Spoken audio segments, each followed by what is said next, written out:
Hello বন্ধুরা, আমি আবারও চলে এসেছি আপনাদের সামনে নতুন এক রেসিপি নিয়ে। আশা করছি আপনাদের এই ভিডিওটিও ভালো লাগবে। ভালো লাগলে অবশ্যই সাবস্ক্রাইব করে দেবেন। চলুন তাহলে ভিডিওটি স্টার্ট করা যাক। প্রথমে আমি লাল শাকগুলো কুচি কুচি করে কেটে আমি ধুয়ে নিয়েছি। প্রথমে কড়াইতে তেল দিয়ে নিলাম। তেলটা গরম হলে 4টে শুকনো লঙ্কা আর কালো জিরা দিয়ে দিলাম। এরপর টুকরো করা পেঁয়াজগুলো আমি দিয়ে দিলাম। দিয়ে আমি ভালো করে ভেজে নেব। একটু ব্রাউন করে আমি ভেজে নেব।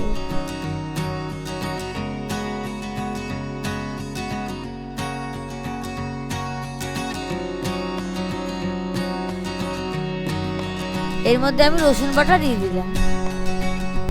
দিয়ে ভালো করে আমি ভেজে নেব।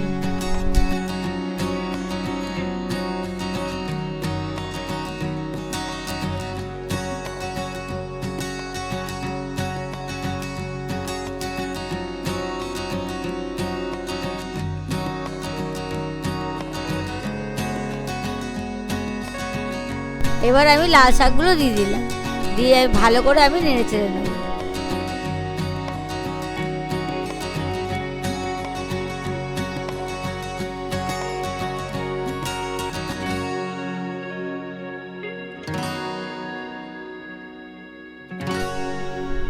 এর মধ্যে 1 চামচ লবণ দিয়ে দিলাম। দিয়ে ভালো করে নাড়বো।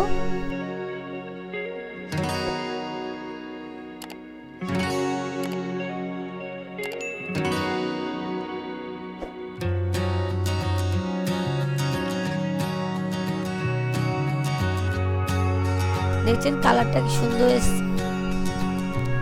আপনারা এর মধ্যে 1 ফোঁটাও হলুদ দেবেন না, তাহলে রংটা চলে যাবে। ভালো করে টানিয়ে এটা আমি শুকনো শুকনো করবো।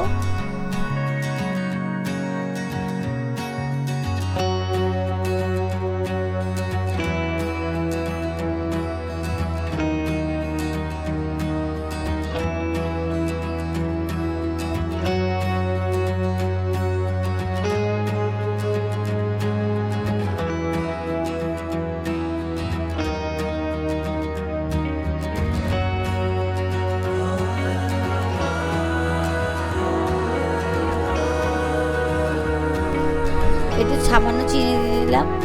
এবার আমি চিনিটা ভালো করে মিশিয়ে নেব।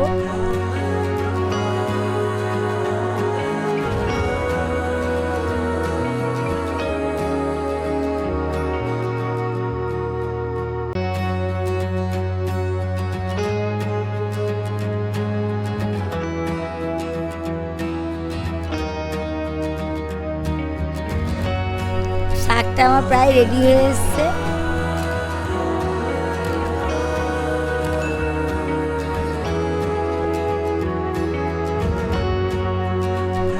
এবার এটা আমি নামিয়ে নেব।